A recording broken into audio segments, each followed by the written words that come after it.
다음 주에는 목적이 이끄는 삶 전체적으로 요약을 한번 하고, 그리고 오늘 제가 사명선언서가 뭔지, 또 어떻게 쓰는지, 또 제가 쓴 사명선언서를 보여드릴 겁니다. 그거를 보시고 다음 주에는 이 자리에서 사명선언서를 한번 써보고 우리가 한번 나눠보는 시간을 좀 가질까 합니다. 그래서 이제 다음 시간에는 자리를 좀 이렇게 네모나게 앉든지 아니면 어디 식당에서 하든지 뭐 그렇게 해서 조금 자유로운 분위기에서 그렇게 카페에서 하든지 그렇게 해서 사명선언서를 직접 써서 우리가 돌아가면서 저는 이렇게 살겠습니다. 그렇게 하는 시간을 좀 가질까 싶습니다.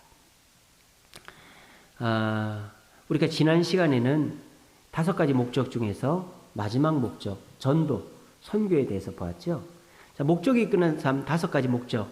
첫 번째는 예배, 두 번째는 예수님을 공동체, 교회, 세 번째는 예수님을 닮는 성화, 네 번째는 남을 섬기는 봉사, 다섯 번째가 선교다. 이 5가지가 우리 삶의 목적이 될 때 우리는 리허설과 같은 이 세상을 잘 살고 천국 가서 멸관 받는다. 그렇게 말씀드렸죠.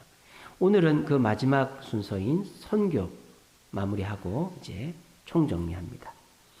자, 선교하기에 너무나도 힘든 환경이다. 그런 말씀드렸죠. 전 세계적으로 자국 우선주의, 또 아주 그 중국이나 중동 지역에서는 선교사를 추방하는 분위기가 너무나도 많아졌다 그랬죠. 그래서 선교할 수 있는 여건이 너무 어려워졌습니다. 뿐만 아니라 선교사들이 타락하기 시작했어요. 필리핀이나 남미나 그냥 뭐 영국이나 미국이나 뭐 전혀 선교할 필요가 없는 나라에 가서 선교한다고 살면서 황제처럼 사는 선교사들 때문에 선교사가 도매급으로 욕을 먹는 시대가 지금이죠. 그리고 코로나 이후에 교회의 출석률이 70%로 한 100명이면 30명이 교회를 안 나와요. 그러니까 재정도 30%가 줄어든 거죠. 그러니까 교회들마다 선교비를 줄이고 있습니다. 그러다 보니까 교회들마다 선교의 관심도가 떨어지고 있다. 그런데 주님은 지상명령으로 선교를 명령하셨기 때문에 우리는 이 선교를 쉬면 안 된다. 제가 2 교회를 비교해 드렸죠. 우리 시찰에 우리 경기 북부노회 남부 시찰 선교중앙교회, 그 교회는 우리 교회랑 거의 비슷하다 그랬죠. 교회를 사서 이제 들어왔는데 그 교회가 빚을 다 갚았다. 어떻게? 선교를 쉬지 않고, 코로나 때도 선교를 쉬지 않고 재정의 60%를 선교비로 썼더니 성도들이 복을 받아서 선교도 잘하고 그리고 교회 재정도 이제 빚도 다 갚더라. 근데 어떤 한 3,000명 모이는 큰 교회는 물론 교회가 이제 부흥을 하니까 구제도 하고 뭐 노예의 일도 많이 해야 되지만 선교하는 일보다 교회가 그냥 다른 데 이렇게 활동하는 데 재정을 많이 쓰고 이 직원들, 사역자를 많이 두다 보니까 60억 빚이 그 목사님 은퇴할 때까지 그대로 갔어요. 그래가지고 그 교회가 이제 재정적으로 좋아지지 않는 그런 얘기들을 드렸죠. 그러니까 우리가 결국은 하나님의 영으로 되는 거예요. 제가 오늘 말씀 묵상으로 보내드렸죠. 스가랴서 힘도 능도 아니고 하나님의 영으로 된다. 성전 건축이 안 됐잖아요. 중단됐잖아요. 요즘 말하면 유치권 행사가 들어간 거예요. 근데 스가랴 선지자가 뭐라고 그랬다고요? 힘과 능력이 아니라 하나님의 영으로 해봐라. 그러니까 하나님의 영으로, 하나님이 성령이 하신 선교 아닙니까? 선교를 하니까 하나님이 성도들에게 복을 주셔가지고 성도들이 11조를 많이 하게 되고 교회 재정이 늘어나서 선교를 더 많이 하고 교회가 빚을 갚는, 이게 선순환이죠. 그러니까 선교를 포기하면 교회가 복을 못 받는다. 성도가 복을 못 받는다. 이런 말씀 드렸습니다. 그리고 이제 선교는 어떻게 하는 거냐. 보통은 뭐 외국에 나가서 죽을 때까지 살고 자식들 현지인처럼 만들고 새까맣게 만들고 그런 게 선교사지. 그런 거는 장기 선교사. 그런 분들도 있고 요즘은 전문인 선교사라고 있죠. 은퇴를 하거나 또는 내가 직업을 가지고 나가서 선교하시는 분들이 많아요. 요즘은 또 우리가 50대에 은퇴를 하기도 하고 대부분 60대 초반에 은퇴하지 않습니까? 근데 인생은 100년 인생인데 또 우리나라가 경제적으로 굉장히 부강해지다 보니까 이제 연금만 받아도 선교 생활 하는데 아무 지장이 없다는 거죠. 그래서 선교지에 가서 선교사님을 도우면서 거기에서 노년을 보내는 분들이 많아지고 있다. 또 이뿐만 아니라 우리가 선교사님들을 후원할 수 있죠. 시간이 없는 분들은 기도로 후원할 수 있고 물질로 후원할 수 있습니다. 그러다가 가끔 시간이 나면은 해외여행 간다 생각하고 단기 선교를 갈 수 있죠. 이렇게 장기 선교, 전문인 선교, 후원, 단기 선교 뭐 이런 것들이 다 선교의 다양한 방법들이다라는 거예요. 선교를 안 하려고 하면은 안 하겠지만 하려고 하면 꼭 큰 돈이 안 들고서라도 얼마든지 할 수 있다라는 거죠. 그러면은 우리가 선교를 해야 되겠다, 꾸준히 하고 싶다 이런 마음이 들려면 선교 습관, 선교 근육이 만들어져야 된다 그랬죠. 어떻게 하면 만들어질 수 있다? 첫째로는 우리가 선교사님과 교제를 해야 돼요. 교제를. 근데 여러분들이 직접적으로 선교사님들과 교제하기는 쉽지가 않죠. 어떻게 해야 됩니까? 교회가 선교사님을 모셔가지고 말씀을 전하고 또 소식을 전하는 거죠. 그러면은 여러분들은 그 선교사님의 말씀과 소식을 듣고 어떻게 합니까? 후원을 하는 거죠. 어떻게? 기도의 후원을 하고 또 물질의 후원. 제가 말씀드렸죠. 한국 물건 최고입니다. 외국 가보면 한국 중고차, 한국 옷, 한국 물건. 예전에 우리나라 양키 물건 파는 데 있었던 것처럼 요즘 동남아시아 가면은 한국 물건 파는 가게가 있어요. 진짜 잘 팔립니다. 떼부자 됩니다. 그러니까 그런 식으로 우리 물건을 후원해서 우리가 이번에 바자회 합니다만 바자회 끝나고 남은 물건은 다 선교지로 보내면 그게 엄청난 후원이 되는 거죠. 그죠? 그래서 우리가 선교의 습관을 기르려면 첫째는 선교사님을 자꾸 선교 소식을 접해야 되고 두 번째는 우리가 직접적으로 후원을 해야 돼요. 세 번째는 우리가 선교에 대해서 사람들에게 간증을 해야 돼요. 도전을 해야 돼요. 내가 선교사님한테 후원했더니 그 선교지에 이런 일이 있었다. 그렇게 얘기하면서 나도 선교에 대한 마음이 더 커지는 거죠. 그러다가 어떻게 되는 거예요? 한 번씩 단기 선교를 나가는 거죠. 그렇게 하면 우리가 선교 근육, 선교 습관이 만들어진다. 그렇게 말씀드렸습니다. 우리 주세움교회가 지금은 교회를 건축을 하고 이제 이자를 감당하는 시기이기 때문에 우리가 선교를 지금 기도로만 하고 있죠. 그런데 우리 교회가 어느 정도 인원이 늘고 또 우리가 이자 감당하는 시기가 이자 감당이 되고 그리고 이제 지금 금리가 굉장히 올랐잖아요. 금리가 이제 연말 되면 내려갈 거란 말입니다. 금리가 안정이 되면 우리가 생각했던 것처럼 한 달에 우리가 최초에 건축할 때 생각했던 것만큼의 그 이자가 나가게 되면 우리가 제일 먼저 회복해야 될 것이 선교죠. 선교. 제 사례는 안 올리더라도 우리가 뭐 다른 건 안 올리더라도 선교비를 다시 책정해서 우리가 선교를 해야만 교회가 복을 받고 성도가 복을 받는다. 그런 말씀을 지난주에 드렸습니다. 자, 오늘은 마지막 시간으로 PPT로 전환해 주세요. 삶의 목적 선언서를 한번 써보려고 해요. 이걸 왜 쓰느냐? 우리의 삶이 균형이 잡혀야 된다는 거죠. 여러분, 사람은요, 너무 활달해도 안 되고, 너무 우울해도 안 되고, 너무 밝아도 안 되고, 너무 슬퍼도 안 되고, 균형이 맞아야 돼요, 사람은. 몸이 균형이 맞아야 건강하죠. 척추뼈가 S자로, 그죠? 척추뼈가 곧으면 안 되죠. 이렇게 머리서부터 S자가 돼야 되죠, 그죠? 척추뼈가 S자가 돼야 됩니다. 어깨가 어떻게 됩니까? 이렇게 되면 안 되죠. 척추측만도 되면 안 되지만 어깨뼈도 이렇게 바르게 돼야 되죠. 특별히 가슴을 이렇게 펴야 되죠, 그죠? 거북목이 되거나 어깨가 말리면 안 되죠. 가슴 한번 펴보세요. 이렇게 하지 마시고 가슴 한번 펴보세요. 가슴을 자꾸 펴는 연습. 제가 하나 가르쳐 드릴까요? 헬스장 가니까 남자들이 자꾸 이렇게 하더라고요. 이렇게. 이거 10번씩 하루에 3번 해보세요. 이러면 가슴이 펴집니다.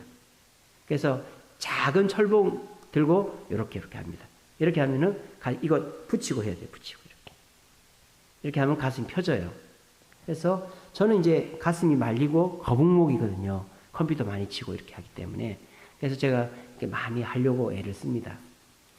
척추, 어깨뿐만 아니라 골반. 특별히 우리 여성분들 골반뼈가 틀어져 있는 분들이 많죠. 아기를 낳다 보니까 또 집안일을 많이 하고 또 앉아 있는 것들이 많다. 골반뼈. 그래서 우리 몸의 뼈가 균형이 맞아야 틀어지지 말아야 건강한 거예요. 자, 뼈만 균형이 맞아야 되느냐? 우리의 심장도 균형이 맞아야 돼요. 심장의 균형이 틀어지면 뭐가 옵니까? 심근경색이 오는 거예요. 심장이 쿵쾅쿵쾅 잘하죠? 그렇게 뛰어야 되는데 한참 있다가 이러면 그 사람 안 되는 거예요. 밤에 코 고는 사람 굉장히 위험하죠. 이러면 저 세상 가 있는 거예요. 이렇게 해야 되는데 한번 골고 한참을 쉬고 있다. 그거 굉장히 위험한 겁니다. 그러니까 이게 사람이 호흡도 그렇지만은 심장이 규칙적으로 뛰어줘야 심장이 부정맥이 오거나 그러면 심근경색이 온단 말이에요. 사람이 한순간에 가버리는 거예요. 손 쓸 수가 없어요. 그거는. 그리고 또 균형 잡혀야 되는 게 뭐죠? 혈관이죠. 혈관이 어디가 막히면 안 되죠. 혈관이 잘 돌아야 사람이 사는 거예요. 그래서 혈압약도 먹고 고지혈증 약도 먹고 그러는 거 아닙니까? 그러니까 사람 몸은 이렇게 뼈나 이 심장이나 혈관이 원활하고 균형이 잡혀야 돼요. 그러려면은 뭐가 건강해야 되느냐? 근육이 건강해야 된답니다. 근육이. 그래서 나이 드신 분들은 근육 운동을 해야 돼요. 근육 운동을. 그러면 뭐 헬스를 해야 되냐? 그게 아니고 사람에게 있어서 그러니까 나이가 들수록 어디가 근육이 좋아야 되느냐? 하체 근육이 좋아야 된다. 하체 근육. 엉덩이, 허벅지, 종아리. 아시겠죠? 엉덩이, 허벅지, 종아리 근육이 발달해야 몸이 덜 피곤하고 우리가 젖산이라는 게 몸의 피로물질이거든요. 그게 어디서 분해가 되는 줄 아세요? 허벅지 근육에서 분해가 되는 거예요. 우리 몸에서 근육이 제일 많은 데가 허벅지거든요. 근육에서 젖산이 분해가 됩니다. 그러니까 많이 걸어 다니세요. 근육 운동을 하라는 게 아니고 물론 우리가 뭐 눈도 그렇고 입도 그렇고 다 근육이죠. 심장도 근육이고 우리가 나이가 들면 들수록 발음이 부정확해지죠. 혀의 근육이 약해지기 때문이죠. 그러니까 근육이 약해지면 우리가 안 되는 거예요. 근데 뭐 다른 근육은 우리가 어떻게 할 수가 없잖아요. 그러니까 많이 걸으시면 하체 근육이 받쳐줘야 여러분들이 사는 거예요. 나이가 80, 90대 가지고 건강한 분들의 첫 번째가 뭔지 아세요? 꼿꼿이 걸어 다니는 거예요. 걸어 다니는 거. 80, 90이 됐는데 못 걸어 다니는 분들이 많아요. 제가 이제 유튜브로 더 클래식 500이라는 거 있지 않습니까? 저기 자양동 거기 이마트 옆에 있는 거. 거기가 뭐 25억인가 분양가가 그렇다 그러더라고요. 우리 김윤옥 집사님이 거기 어르신을 한 분 섬기고 있는데 어마어마하죠, 그죠? 예, 어마어마한 분을 섬기고 있습니다. 근데 제가 이제 유튜브로 김윤옥 집사님 얘기를 듣고 유튜브로 한번 검색을 해보니까요. 85세 할머니가 한번 인터뷰를 했고 89세 할머니가 인터뷰했는데 딱 60대 같이 보이더라고요. 60대. 전혀 늙어 보이지가 않아요. 근데 그분들의 소망이 뭔지 아세요? 허리 안 굽고 걸어 다니는 거. 한 번 넘어지면 못 걸어요. 그 이후로부터. 수술이 안 돼. 뼈가 부러지면 어르신들은. 그러니까 이 몸이 근육이 안 받쳐지면 안 되는 거예요. 왜냐하면 뼈는 80, 90대면 거의 이제 구멍이 숭숭 나 있는 거예요. 골다공증이. 어쩔 수가 없어요. 그거는. 골다공증 오는 건 어쩔 수가 없어요. 그럼 어떻게 되느냐. 근육이 잡아줘야 되는 거죠. 무릎도 마찬가지입니다. 무릎 연골 나가는 건 어쩔 수가 없는 거예요. 그거는. 그러면 그 무릎을 붙잡아주는 근육이 있거든요. 그 근육이 십자인데 옆에 근육이 있단 말이에요. 근육이 약해지면 십자인데 터지는 거예요. 이처럼 우리 몸이 이렇게 어깨나 허리나 골반이나 뼈가 안 틀어지고 몸 안에 있는 장기들이 잘 움직이려면요. 근육들이 건강해야 되는 거예요. 그러려면 여러분 단백질 많이 드시고 자주 걸어 다니셔야 되는 거예요. 아시겠죠? 몸도 균형을 잡아야 되지만 이 사회도 균형을 잡아야 되는데 사회가 가면 갈수록 불균형화되고 있습니다. 요즘은 개천에서 용난다. 이게 불가능해졌죠. 예전에는요. 우리 오세훈 시장도 제가 말씀드립니다마는 어머니가 시장에서 장사하시던 분인데 그렇게 서울시장도 됐잖아요. 이명박 대통령도 그랬잖아요. 그죠? 노무현 대통령도 그랬잖아요. 우리 문재인 대통령은 피난민 아닙니까? 저기 북한에서 메리노스 옷하고 거제도 수녀원에서 도움받아가 자란 거 아니에요. 그죠? 옛날에는 개천에서 용나는 사람이 많았어요. 요즘은 그럴 수가 없어요. 목사도 그렇습니다. 우리 그 부산 세계력교회 손현무 목사님은요, 너무 가난해가지고 절에서, 그죠? 등록금을 대줬다 그러더라고요. 절밥 먹고 자라고. 그래서 지금 5,000명이나 되는 큰 교회 하고 있거든요. 요즘은 그런 교회를 할 수가 없어요. 아버지가 목사거나 아버지가 장로 아닌 이상에는 담임 목회도 힘들고, 큰 교회는 언감생신인 거예요. 큰 교회 담임 목사는 아버지가 그 교회 담임 목사거나 아니면은 아버지가 그 큰 교회 담임 목사 친구면 되는 거예요. 그냥 실력 좋다고 되는 거 없어요. 이제는.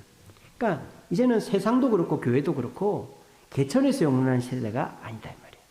경제적으로도 그렇고 정치적으로도 그렇죠. 보수와 진보. 이제는 저 사람이 좋은 사람이든 나쁜 사람이든 이게 중요한 게 아니죠. 내 편이냐 아니냐가 중요한 거예요. 아무리 나쁜 사람이고 욕을 많이 먹어도 내 편이면 다 눈 감아주는 거예요. 근데 별로 잘못하는 것 같지도 않은데 내 편이 아니면 계속 욕을 하는 거예요. 이게 사회가 정치적으로도 완전히 갈려져 버린 거죠. 또 지금 세대적으로도 갈렸죠. 젊은이와 노인들이 갈려버리죠. 노인들은 이제 세상 이제 다 살으셨단 말이에요. 그래서 이제 내가 가지고 있는 거 누리는데 젊은이들은 상대적 박탈감을 누리는 거죠. 이제 취직하기도 힘들고 뭐 집 사는 거는 말도 안 되고 결혼도 못 하고. 그러니까 이 젊은이들이 느끼는 상대적 박탈감. 근데 어른들은 그걸 이해를 못 한다는 거죠. 그래서 저놈은 맨날 놀고 자빠져 있다.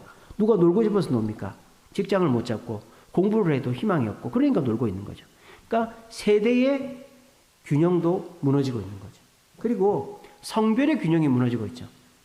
요즘은 여성이 상위 시대죠. 요즘은요, 여러분들 다 느끼시죠?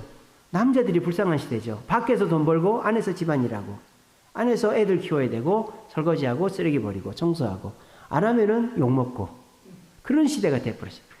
요즘은 사위들이 굉장히 불쌍한 시대가 돼버렸어요. 아들을 낳아봐야 소용이 없다. 딸이 최고다. 그런 시대가 됐어요.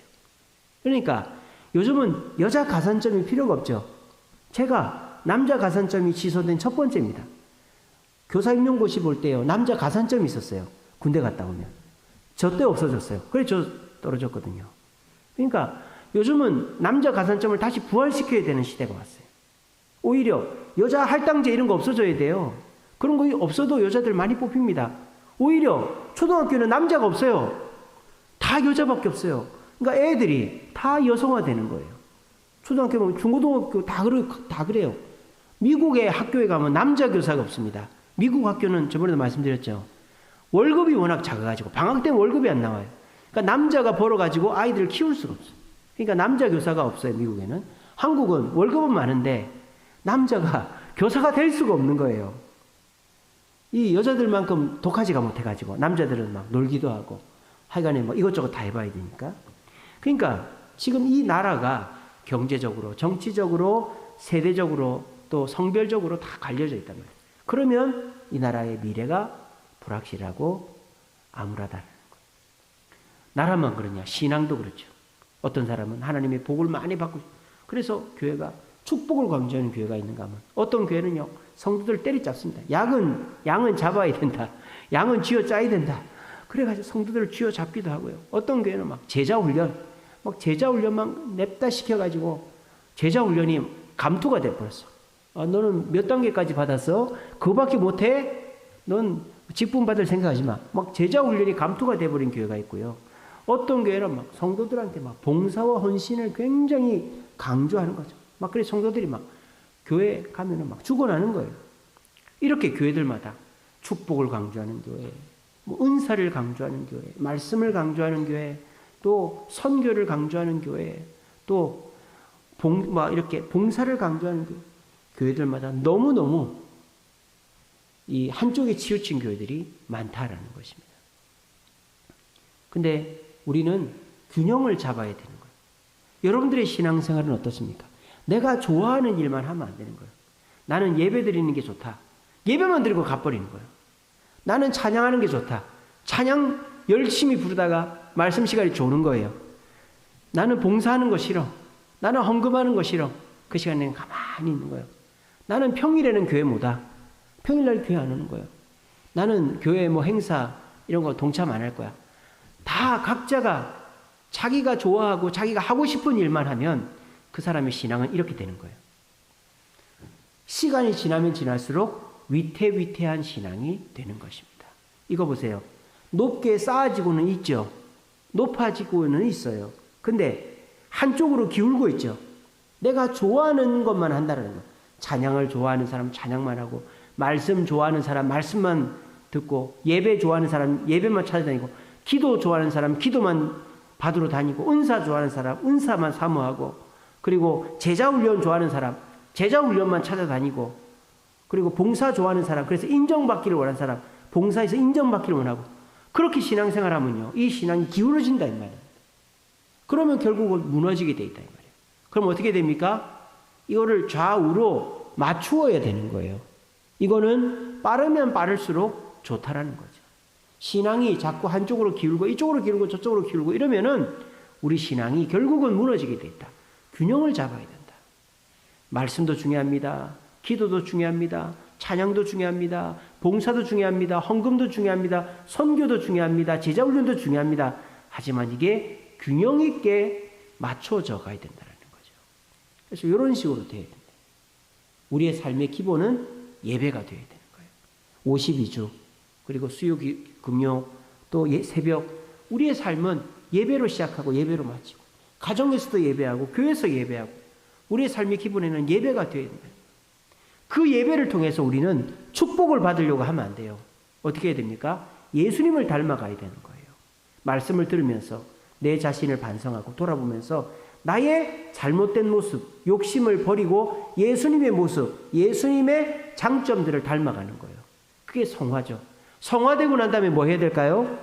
섬겨야 되는 거죠. 내가 성화되어서 나만 기쁘고 만족스러우면 안 되는 거죠. 그거를 이제 효율적으로, 그게 남들에게 드러나게끔 해야 되는 거예요. 성화, 섬김. 그리고 섬김은 나를 위한 섬김이 아니라 다른 사람을 교제하기 위한 섬김이 된다는 거죠. 그리고 우리가 이 모든 예배와 성화와 섬김과 교제는 정점에 뭐가 있다? 전도가 있다 이 말입니다. 우리가 이번 가을 사역도 주세움 시네마, 바자회, 초청잔치, 또 우리 캠핑 단풍, 이 모든 것의 핵심 목적은 뭐다? 영혼 구원, 전도다라는 겁니다. 교회가 야유회 갈 수 있죠. 교회가 뭐 식사할 수 있죠.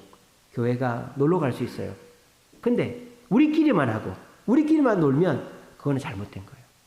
우리가 야유회를 가거나 밥을 먹을 때 꼭 새로운 성도, 또 우리가 초청하는 사람 한두 명씩을 넣어서 해서 그 사람이 교제하면서 정착시키는 그 교제가 진짜 교제인 거예요.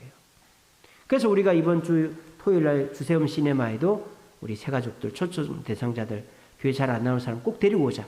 그렇게 얘기하지 않습니까? 그래서 우리의 삶은 예배를 바탕으로 해서 예수님을 닮아가고 남을 섬기고 교제하고 전도하는 이런 균형이 맞춰져야 된다는 거예요. 이렇게 되면 안 되는 거예요. 이렇게 돼야 되는 거예요. 여러분들은 어떠십니까? 한번 속으로 생각해 보세요. 나는 예배에 충실하고 있나? 주일 예배 한번 나오고 끝이지 않나? 그럼 여러분들 굉장히 그 기초가 불안한 거예요. 예배가 일주일에 한 번만 드린다. 그러면 그 사람은 조금만 누가 뭐라 그러면 획 쓰러져 버리는 거예요. 교회 안 나와 버리는 거예요. 그리고 예수님을 닮지 않은 채로 남을 섬긴다? 남 막 지적하는 겁니다. 집사님, 성도님 왜 그런 식으로 해요? 내가 하는 대로 해요. 왜 내 말 안 들어요? 남 막 지적하는 거예요. 야단치는 거예요. 아, 저 사람 답답해 죽겠다고. 그건 뭡니까? 예수님을 닮은 마음이, 예수님 뭐라 그랬어요? 7번씩 70번에 용서하라고 그랬는데 용서할 줄 모르는 거예요. 그렇게 되면은 그 사람 신앙은 금방 쓰러져 버리는 거예요. 그리고 섬길 줄 모르는 사람, 나밖에 모르는 사람 잘못되는 거죠. 교회만 왔다 가는 사람, 교제하지 않고 성도들과 사귀지 않는 사람 잘못된 거죠. 그리고 전도하지 않는 성도, 머리가 없는 거예요. 머리가. 활용점정이라고 하죠.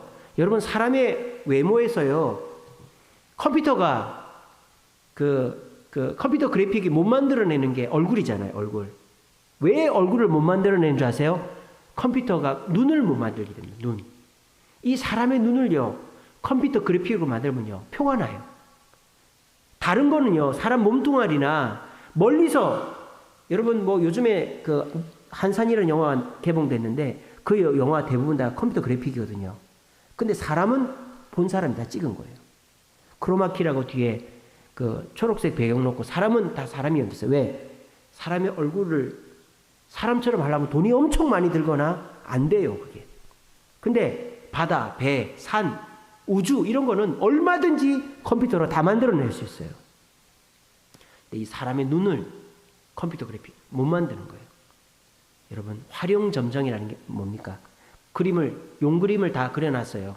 활용을 그려놨단 말이에요. 근데 점을 찍어야 되는데 이 눈 점을 이게 잘못 찍으면 그림 자체를 망쳐버리는 거예요. 우리가 예배 열심히 드리고 예수님 닮고 남 섬기고 교제하는데 그것이 나를 위하거나 우리만을 위하면 예루살렘 교회 꼴 나는 거예요. 예루살렘 교회 얼마나 좋았습니까?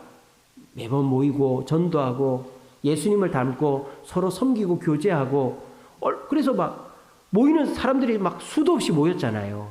근데 하나님이 어떻게 하십니까? 야고보 사도가 죽고 또 스데반이 순교하면서 예루살렘 교회 2만 명 성도가 다 흩어지죠. 왜? 전도하지 않았기 때문에. 우리끼리만 잘 먹고 잘 살라고 했기 때문에. 전도하지 않으면 머리가 없는 거죠. 눈이 없는 거죠. 균형이 완전히 망가져 버리는 겁니다. 그래서 우리는 이런 식으로 내가 좋아하는 것부터 해가지고 내가 싫어하는 걸 제일 끝에다 놓고 이런 식으로 하면 언젠가는 무너진단 말이에요. 근데 이런 식으로 해야 되는데 예배가 부족하다. 예수님을 닮은 성격이 없다. 그러면 열심히 하면서도 다 욕을 먹는 거예요. 열심히 하면서도 인정 못 받는 거예요. 그리고 시험 들어 나가버리는 거예요. 여러분들 이 도표를 잘 기억하십시오. 우리의 삶의 바탕은 예배가 돼야 돼요. 그리고 예배 때 말씀 들으면서 그냥 좋은 말씀이다. 고개만 끄덕끄덕 하고 가는 게 아니고 나를 돌이켜봐야 돼요. 아, 내가 예수님을 닮아야 되겠구나. 내가 아직도 사랑이 부족하구나. 내가 아직도 입술이 부족하구나. 내가 아직도 생각이 부족하구나. 예수님을 닮아가야 되는 거예요. 그리고 그 닮은 것을 가지고 남을 섬기고 또 교제하고 또 남을 전도하는 이것이 우리의 삶의 균형을 갖고 온다. 그럼 이렇게 하려면 우리의 삶의 균형을 잡으려면 어떻게 해야 되느냐? 이렇게 해야 됩니다. 첫 번째로는요, 점검을 해야 돼요. 점검을. 여러분들이 이번 우리가 6, 7, 8, 3개월 동안 이 목적이 이끄는 삶 배웠지 않습니까? 그죠? 5, 6, 7, 8이네요. 4, 16이니까. 5월 달부터 우리가 4개월 동안 목적이 이끄는 삶 수요일마다 배웠는데 우리가 이것을 배우면서 아하, 우리 인생의 목적이라는 게 있구나. 그게 5가지가 있네. 첫 번째는 예배, 두 번째는 교회, 세 번째는 예수님을 닮는 성화, 네 번째는 섬김, 봉사, 다섯 번째는 전도. 이 5가지가 있네. 아, 근데 내가 이 5가지 중에서 예배 생활이 부족했구나. 예수님 닮는 게 부족했구나. 교회에서 함께하는 게 교제가 부족했구나. 또 섬김이 부족했구나. 내가 전도가 부족했구나. 이 점검이 되는 거죠. 말씀을 들으면서 또 특별히 이렇게 목적이 이끄는 삶이란 강의를 통해서 우리가 점검이 되는 거예요. 그러니까 점검을 해야 되는 거예요. 아시겠죠? 점검을 한 다음에 어떻게 됩니까? 나눠봐야 되는 거죠. 구역에서, 가정에서 또는 1대1로 나눠봐야 되는 거예요. 그래서 제가 다음 시간에는 그걸 하려고 하는 거예요. 우리가 수요기도회를 여기서 하지 않고 우리 카페에서 뭐 하든지 그렇게 해가지고 우리가 나눠보는 거죠. 그렇게 해서 아하, 내가 여러분들이 돌아가면서 목적이 이끄는 사람 5가지 중에 내가 이런 게 부족했다. 나눠보는 거예요. 그리고 여러분들이 뭐 구역 식구들 또는 친한 성도들 간에 내가 나눠보는 거예요. 그리고 다짐을 하는 거죠. 내가 예배에 앞으로 수요기도회, 금요기도회 가급적이면 나와야 되겠다.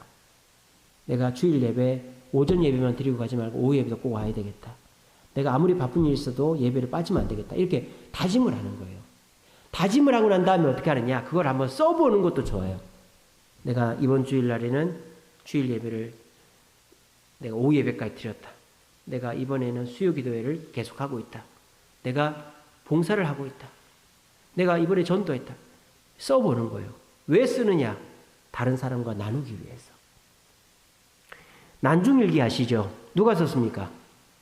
이순신 장군이 썼죠. 그거 덕분에 우리가 임진왜란을 자세히 알게 된 거죠.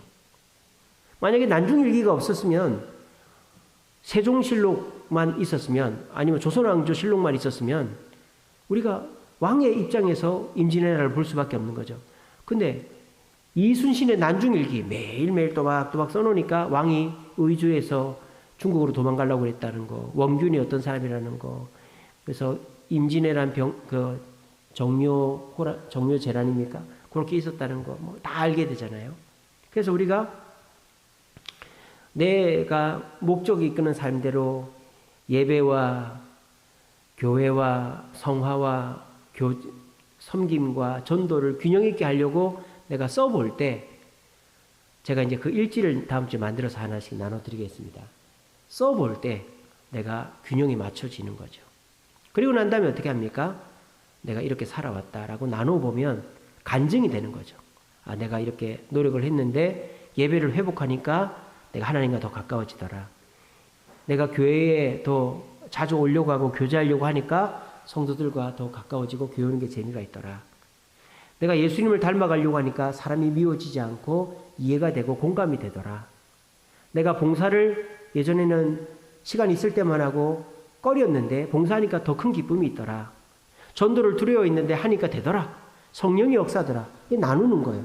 그러면 다른 사람한테 도전이 되니까 다른 사람도 어떻게 하게 되는 거예요? 우리처럼 그렇게 하게 되는 거죠. 자, 그래서 우리의 몸도 균형이 맞춰져야 되고 우리 사회도 균형이 맞춰져야 되듯이 우리의 신앙도 균형이 맞춰져야 돼요. 존 스토트라는 목사님이 있습니다. 이 목사님이 균형 잡힌 기독교라는 책을 썼어요. 균형 잡힌 기독교. 그 책에 보면 이런 내용이 있습니다. 신앙생활은 극단을 경계하고 균형을 강조해야 된다. 극단을 경계하고 균형을 강조해야 된다. 내가 아무리 말씀이 좋아도 말씀만 하면 안 된다. 내가 아무리 기도가 좋아도 기도만 하면 안 된다. 아무리 선교가 중요해도 선교만 하면 안 되고 아무리 교제가 좋아도 교회 와서 남하고 교제만 하려고 하면 안 된다. 교회는 극단을 경계하고 균형을 강조해야 된다. 그러면 교회가 균형을 잡으려면 어떻게 된다? 한 문장을 표현했어요. 본질에 충실하고 비본질에 자유하자. 따라해 봅시다. 본질에 충실하고 비본질에 자유하자. 우리 신앙의 본질이 뭘까요? 이거죠. 말씀이죠. 말씀에 충실해야 된다는 거예요.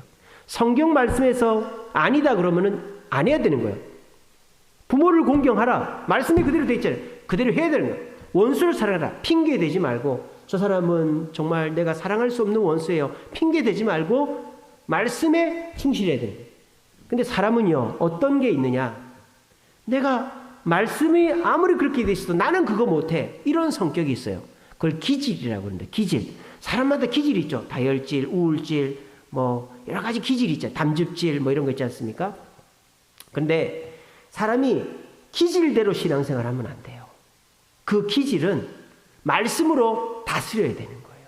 기질대로 신앙생활하면 신앙의 균형이 깨집니다. 그래서 말씀 통해서 내 기질을 붙잡아야 되는 거예요. 말씀에 기록되어 있으면 내가 말씀대로 살겠다. 그렇게 돼야 되는 겁니다. 그리고 비본질에 대해서는 자유해야 된다. 우리가 용서하되 몇 번 해라? 7번씩 70번 해라 그랬어요. 70번. 이게 뭡니까? 무한대로 용서해 주라는 거죠. 그래서 기독교는요. 절대 강요하지 않습니다. 성령이 말할 수 없는 탄식으로 우리를 위해 강구한다 그랬어요. 성령님도 강요하는 분이 아닙니다. 교회에서 강요한다. 그 교회 잘못된 교회입니다. 저는 절대 강요하지 않습니다. 권면은 하죠. 권면은 하지만 2번, 3번, 3번까지는 얘기해도 그 이상 얘기하지 않습니다. 그것도 부드럽게 야단을 치거나 협박을 하거나 강요하지 않아요. 강요하는 말은 개인의 감정이 들어가거나 사탄 마귀가 역사하는 것입니다. 상대방이 싫다. 3번까지 권면했는데 싫다. 그럼 그 말은 아예 안 하는 것이 오히려 그 사람을 도와주는 겁니다. 왜? 내가 그 사람한테 계속 강요를 하잖아요. 그러면 상대방은 어떻게 나중에 핑계를 댈까요? 당신이 강요해서 내가 안 하는 거다라고 얘기하면 어떡할 거예요? 그러니까 교회는 절대 강요하는 곳이 아니에요. 자유하는 곳이죠. 죄 짓는 것도 어쩔 수가 없는 거예요. 상대방이 죄 짓는데 그렇게 하면 안 돼요. 그렇게 하면 안 돼요. 그렇게 하면 안 돼요. 3번 얘기했는데도 제가 알아서 할게요. 제가 알아서 할게요. 제가 알아서 한다니까요. 그럼 내버려 두는 거예요. 하나님은요, 내버려 두시는 분입니다. 어떤 사람을? 죄인을. 하나님은요, 죄인을 사랑하시죠.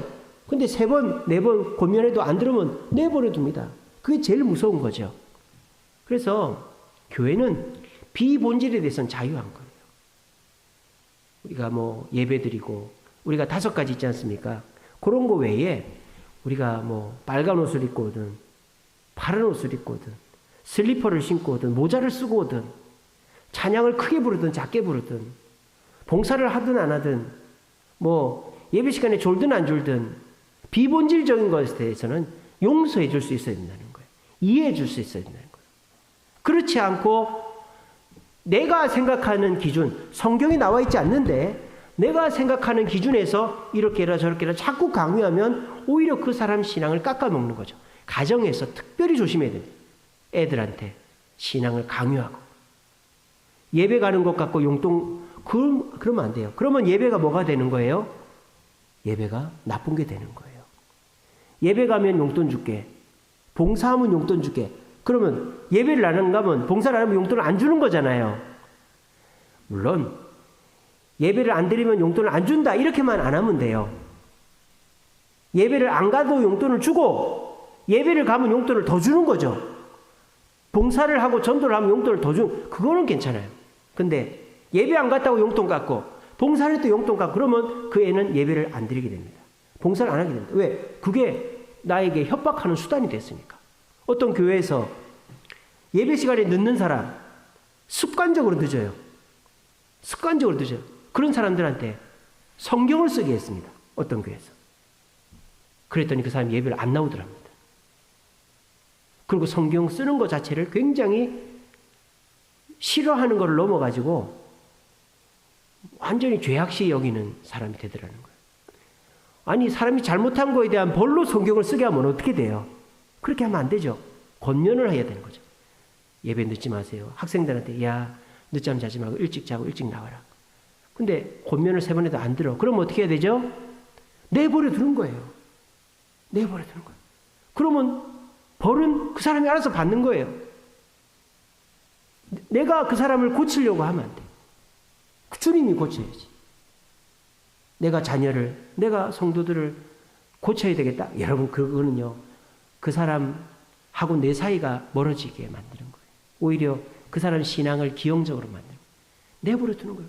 예배에 늦던 헌금을 안 하든 봉사를 안 하든 뭐 어떻게 하든 내버려 두는 거예요. 그럼 복을 못 받는 거죠. 예배를 나와도 봉사를 해도 교제를 해도 결국은 복을 못 받는 거예요. 헛고생을 하는 거죠. 본인이 깨닫는 수밖에 없는 거예요. 절대 강요하면 안 됩니다. 그래서 우리는 얘기해 주는 거예요.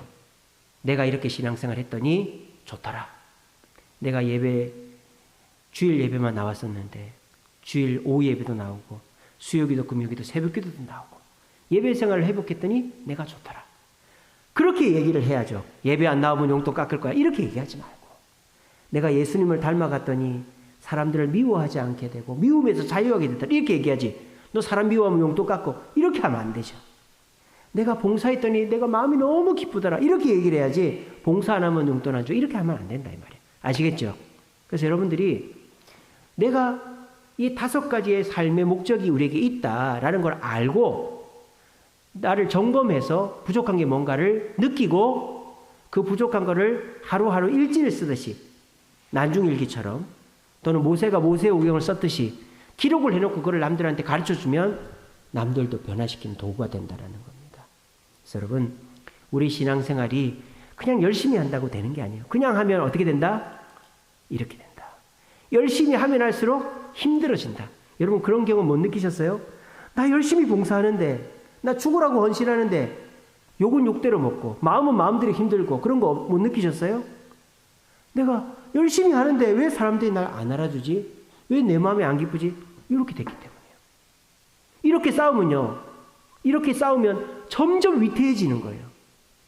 내가 열심히 한다고 했는데 균형이 안 잡힌 열심은 위태위태한 거죠. 남이 봐도 그렇고 나도 봐도 그렇고. 빨리 어떻게 해야 됩니까? 균형을 잡아야 되는 거예요. 균형을 잡기 위해서는 어떻게 해야 됩니까? 이렇게 해야 된다 이 말입니다. 우리가 16주 동안 말씀 배웠잖아요. 배운 것을 가슴에 새기고 그것을 나를 점검하는 거예요. 그리고 남들과 나누는 거죠. 그리고 일지에 기록하는 거예요. 그리고 그것을 내가 남한테 나 이렇게 했더니 이렇게 변화가 됐다 간증하면 우리의 신앙이 변화가 되는 거예요. 우리가 이런 삶의 균형을 잡기 위해서 써야 될 것이 바로 이 삶의 목적 선언서다라는 것입니다. 삶의 목적 선언서에 5가지 포인트가 있어요. 첫 번째는 내 삶의 중심을 무엇으로 할까? 자, 여러분들의 삶의 중심이 뭡니까? 자녀가 될 수도 있고 내 건강이 될 수도 있고 내 직장이 될 수도 있고 돈이 될 수도 있죠. 그러면 우리의 목적이 잘못됐다 이 말이에요. 우리 삶의 목적을 점검해야 된다. 우리 삶의 목적은 중심은 뭐가 돼야 된다? 얘기해 보세요. 뭐가 돼야 된다? 예배가 돼야 된다. 그래서 삶의 목적 선언서의 첫 번째 목적으로 내가 예배를 회복하겠다. 예배를 성공하겠다. 이런 걸 써야 되는 거예요. 두 번째, 나는 어떤 성품의 사람이 될까? 대부분 어떻게 생각할까요? 내가 이렇게 태어난 걸 어떡해?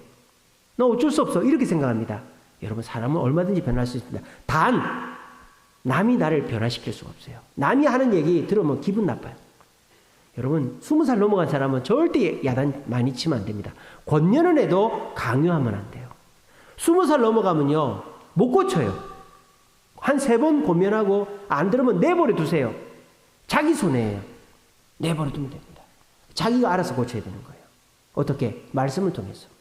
아무리 옆에서 10년, 20년 잔소리를 해도 안 변하던 사람이 주일날 말씀 한 번 딱 듣고 남편이 변하고 아내가 변하고 부모가 변하는 거예요. 말씀의 역사가 있는 거죠. 그 말씀을 통해서 예수님은 저렇게 하셨는데 나는 이게 뭘까? 한동대학교 초대 총장을 지낸 그 박사님이 원래 예수를 안 믿었대요. 근데 아내 따라 교회를 갔는데 말씀 속에 어떤 말씀이 있었느냐? 원수를 사랑하라는 말씀을 들었대요. 그 말씀에 은혜를 받고 예수를 믿게 됐답니다. 여러분, 원수를 사랑하라 은혜가 됩니까? 안 됩니까? 오히려 화가 나죠. 원수를, 이 남편 이 원수를 어떻게 사랑해? 근데 그 한동대학교, 제가 갑자기 김영길 총장님인가 그럴 거예요. 그분이 원래 공학 박사인데 그 얘기를 듣고 은혜를 받은 거예요. 그 말씀에 어떻게 은혜를 받았다? 그 김영길 총장은 대대로 전통적인 유교 집안이에요. 유교에서는 부모를 공경하고 하는 거지 원수 사랑이라는 게 없거든요. 근데 성경에서 원수를 사랑하라는 이런 교리가 있는 걸 딱 듣고는 내가 믿는 유교보다 더 높은 종교가 기독교구나. 그러고는 내가 교회를 좀 더 다녀봐야 되겠다. 어느 포인트에서 변화될지는 몰라요. 그런데 중요한 사실은 뭐예요?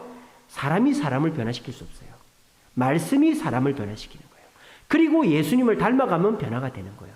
술 먹던 사람이 술 끊고요. 담배 피던 사람이 담배 끊고요. 성격 더러운 사람이 성격 온순해지고요. 욕심 부리던 사람이 욕심 안 부리고요. 막 이렇게 뭔가에 이렇게 붙들려 있던 사람이 자유하게 됩니다. 이게 예수님을 닮으면 되는 거예요. 내가 어떤 성품의 사람이 될까? 예수님의 성품의 사람이 되는 거예요. 우리는 A형, B형, 뭐 요즘에 뭐 이런 뭐 기질 테스트 이런 거 그런 거 필요 없어. 우린 다 예수형, 예수 기질이 되어야 되는 거예요. 그리고 내 삶은 무엇에 기여하고 있나 이거를 써봐야 되는 거죠. 우리가 보통 어떻게 생각합니까? 내가 돈 많이 벌어서 여유 있게 살고 편안하게 살아야지. 이거는 성경이 말하는 목적이 이끄는 삶이 아니라는 거예요. 성경이 말하는 목적이 이끄는 삶은 뭐다? 남한테 기여하는 삶이 되어야 된다는 거예요. 그게 뭐다? 섬김이라는 거예요. 우리 누군가를 섬겨야만 기여하는 삶이 된다. 그래서 내가 오늘 하루 돈은 못 벌어도 내가 몸을 다쳤어도 기여하는 삶을 살았다. 그럼 성공한 거예요. 오늘도 뭐 자동차 그 서류를 원본으로 끊어라 그래가지고 저기 동사무소 갔다가 저 반포에 가서 총회회관 가서 서류 끊어가지고 그리고 저기 그 성동구 그 장안동에 자동차 꼭 갖다 주고 왔어요. 그리고 교회 왔는데 우리 유아실에서 곰팡이 냄새가 계속 나는 거예요. 그래서 그 테이블 그거를 옥상으로 올리고 또 엘리베이터에서 곰팡이 냄새 나는 거예요. 엘리베이터 멈춰놓고 물 퍼냈습니다. 그렇게 했어요. 나한테 도움될 일이 하나도 없죠? 근데 저는 오늘 하루 기여하는 삶을 산 거죠. 교회를 위해서, 하나님 나라를 위해서. 그럼 저는 오늘 하루 성공한 거죠, 그죠? 그렇게 살면 되는 거예요. 그리고 우리가 교제를 내 재미를 위해서 하는 게 아니에요. 내가 재밌으려고 TV 보고 영화 보고 여행 가고 내가 저 사람 싫으니까 저 사람 안 만나. 내가 저 모임은 내가 필요하니까 저 모임 가. 나 중심적인 교제가 아니라 동역자로서의 교제, 남을 섬기는 교제를 해야 된다 이거예요. 그리고 내가 내 삶을 어떤 도구로 쓰고 있는가. 내 삶, 내 직장, 내 가정, 내 개인, 뭐 개성, 내 재능 모든 것은 전도를 위해 써야 된다는 거예요. 이게 뭐다? 이 5가지가 들어가야 삶의 목적 선언문이 된다 이 말입니다. 자, 그래서 이 삶의 목적 선언문을 제가 써봤어요. 조그만 화면 지워주세요. 요거를 사진을 하나씩 다 찍으세요. 조그만한. 자, 이게 이제 제가 쓴 거예요. 이 5가지를 다 넣은 거예요. 나 박희재는 자기 이름을 넣어야 돼요. 그리고 자기 직업을 넣어야 돼요. 뭐 가정주부면 가정주부, 또는 뭐 자영업이면 자영업, 아니면 직장이면 직장. 목사로서, 엄마로서, 아빠로서, 뭐 어느 직장의 뭐 직원으로서, 사장으로서 이렇게 하는 거예요. 나 박희재는 목사로서 첫 번째 예배가 들어가죠. 주일 예배의 성공자가 되고 예수님의 성품을 배워 성도들과 이웃을 섬기고 함께 가족처럼 교제하며 이웃과 세계에 복음을 전한 후에 주님의 심판대에 서겠습니다. 이게 가장 노멀한 사명선언서예요. 이걸 여러분들이 써서 내는 거예요, 저한테. 그러면 제가 액자로 만들어 드립니다.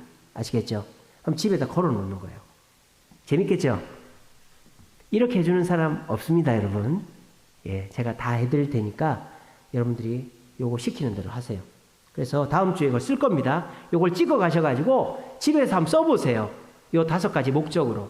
그래서 나 누구누구는 어떠한 직업을 가진 사람으로서 예배의 성공자가 되고 예수님을 닮고 성도와 이웃을 섬기고 함께 교제하고 복음을 전하며 위에 심판대에 서겠다. 이게 기본인데 여기에다가 살을 붙이는 거죠. 살을. 특별히 내가 예배를 지금까지는 뭐 주일 예배밖에 안 나왔는데 앞으로 내가 수요기도도 나오겠다. 수요기도의 성공자가 되고 수요기도도 나올 것이고 뭐 이런 식으로 말이죠. 또 예수님을 닮는데 내가 욕심이 많다. 또는 내가 너무 게으르다. 내가 너무 화를 잘 낸다. 내가 예수님의 성품을 닮아 화를 좀 줄이고 뭐 이런 걸 넣는 거죠. 그리고 내가 남을 섬기는데 특별히 뭐 남편을 섬기겠다. 부모를 섬기겠다. 이웃에 누구를 섬기겠다. 이렇게 특별한 대상을 놓고 교제를 하는데 어떤 교제를 하겠다. 그리고 전도도 어떤 식으로 전도하겠다. 좀 더 구체적인 내용을 넣어서 길게 쓰시면 좋아요. 길게. 아시겠죠? 그래서 A4지 반 정도 되게끔 그렇게 쓰시면 좋습니다. 다음 주에 쓸 거예요. 그래서 여러분들이 한번 써보시고 그거를 갖고 오시면 다음 주에 되겠습니다. 그래서 우리의 삶은 균형이 맞춰져야 된다. 그렇게 돼야 우리의 삶이 명확해져요. 여러분, 우리가 뉴스 보고 유튜브 보면요. 이 사람은 이렇게 해서 성공했다. 저 사람은 저렇게 해서 성공했다. 그러니까 어떨 때는 이렇게 살아야 될 것 같고 어떨 때는 이렇게 살아야 돼. 그러면 이것도 저것도 아무것도 안 되는 거예요. 삶이 명확해야 되는 거죠. 그러려면 어떻게 됩니까? 성경이 말하는 삶의 목적을 딱 잡아야 되는 거예요. 사람이 목표는 바뀔 수 있어요. 목적은 바뀌면 안 돼요. 우리가 그 목적을 이루기 위해서 때로는 일로 갈 수 있고 때로는 일로 갈 수 있죠. 하지만 목적이 바뀌면 안 돼요. 5가지 목적 말입니다. 저기 나오는 거. 그래서 우리가 5가지 목적을 세울 때 우리의 삶이 단순해지는 거예요. 그리고 우리의 삶이 지름길로 가는 거예요. 일이 돌아가지 않고 이 사람 따라서 이리 가다가 저 사람 따라 이리 가다가 이렇게 지그재그로 가는 게 아니라 이 사람 불러도 안녕, 저 사람 불러도 안녕 이렇게 가서 내가 제일 먼저 가 있는 거예요. 목적이 있어야 삶이 방향이 정해지고 빨리 가는 거예요. 그리고 성공의 개념이 나오는 거예요. 내가 돈 많이 벌고 내가 맛있는 거 먹고 좋은 데 가고 그런 거 없어요, 여기는. 그죠? 근데 성공한 삶이 뭐다? 예배에 나오고. 여러분도 지금 성공한 거예요. 수요기도에 나왔으니까. 그리고 예수님 때문에 참고 말이죠. 그럼 성공한 거예요. 또 저처럼 교회를 위해서 나는 뭐 별로 도움된 거 없지만은 남을 위해 섬기고 말이죠. 또 내가 재밌으려고 교제하는 게 아니라 남을 위해서 남이 행복하게 하려고 내가 가서 밥도 사주고 얘기도 들어주고 말이죠. 또 나는 욕먹고 내가 욕먹을 일이 없는 사람인데 예수님 전화도 욕먹고 말이죠. 그러면 여러분들은 성공한 인생이다. 오늘 나는 성공했단 말이에요. 여러분 보세요. 세상 사람들처럼요. 돈 많이 벌고 맛있는 거 먹고 일이 잘 되는 성공 요즘 할 수 있어요? 없어요? 힘들어요. 그런 성공하는 사람은 손가락이 정해져 있어요. 근데 이것대로 하면 성공, 저는 오늘 성공했습니다. 여러분들도 성공하셨죠? 수요기도에 나오셨으니까 성공했잖아요. 그죠? 5개 중에 하나. 25%인가요? 아니, 18%인가요? 5개 중에 하나는 성공했어요, 여러분. 그죠? 20%네요. 20%로 성공한 거예요. 여러분, 예수님 때문에 참았습니까? 그럼 40% 성공한 거예요. 그리고 여러분들 오늘 섬기는 삶 60%. 여러분들, 나를 위한 교제가 아니라 남을 위한 교제 80%. 오늘 전도했습니까? 100점! 저는 100점은 아닙니다. 왜? 전도는 안 했으니까. 예. 저는 그래도 한 80점 되는 것 같아요. 우리가 100점인 삶을 매일은 살 수 없지만 100점인 삶을 살고 노력하면 된다 이 말이에요. 이러면 우리의 삶의 성공이 보인다 이 말입니다. 아시겠죠? 그래서 우리가 16주 동안 수요일 날 여러분들 와서 배웠어요.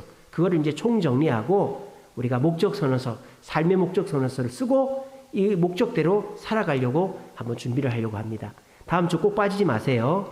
다음 주는 세미나 우리 저 카페에서 이렇게 동그랗게 앉아서 할 건데요. 하면서 이제 우리가 강의 들으면서 나의 부족한 점들 조금씩 나누고 그리고 써온 것들 한번 보면서 다시 쓰고 읽고 기도하고 마치고 제가 그거를 액자로 만들어 가지고 여러분들 다 나눠드리겠습니다. 그럼 여러분들이 그걸 보면서 내가 목적이 이끄는 삶대로 살아야지 의미가 있어지는 거예요. 제가 지금까지 이거 했는데 그 액자로는 만들어 준 적 없죠, 권사님? 이렇게 뭐 그걸 만들어 드렸죠. 이렇게 수료증으로 만들어 드렸죠. 그렇게 써드리긴 했죠, 그죠? 이번에는 액자로 만들어 드리겠습니다. 액자로 딱 걸어 놓도록. 권사님은 전에 썼던 거하고 비교해 보면 좀 더 재미가 있겠네요, 그죠? 전에 썼던 게 있으니까. 그래서 여러분 오늘 좀 길었습니다만은 우리가 이걸 총 정리를 해야 되기 때문에 여러분들 꼭 기억하시고 내가 저 5가지 목적이 내 삶에서 드러나는 것이 성공하는 삶이지라는 걸 기억하시면서 우리가 한 번 사는 인생, 성공적인 인생, 목적이 이끄는 인생 살 수 있는 저와 여러분 되시기를 간절히 바랍니다. 기도하겠습니다.